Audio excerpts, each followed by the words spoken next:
Isang dating miyembro ng Communist Terrorist Group ang kusang nagbalik loob sa mga otoridad sa bayan ng Lagangilang, Abra, bilang patunay ng kanyang pagnanais na tahakin ang landas ng kapayapaan at makapagsimula muli ng panibagong buhay. Patrolwoman Jomalyn Canandin sa report.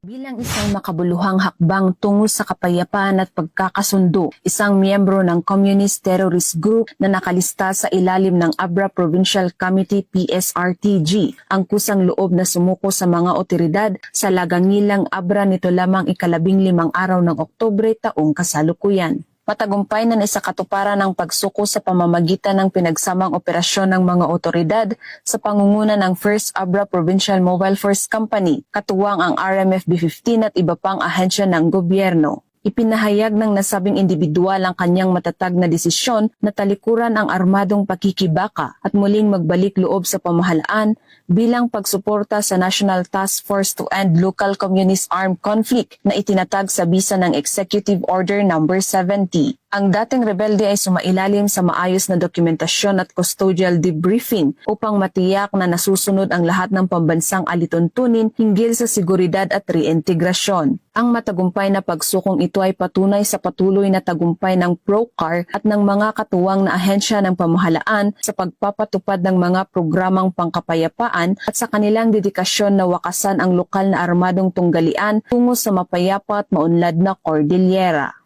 Mula dito sa rehiyon ng Cordillera, ako ang iyong PNN correspondent, Patrolwoman Jomalyn Canandin, alagad ng batas, tagataguyod ng Balitang Pulis.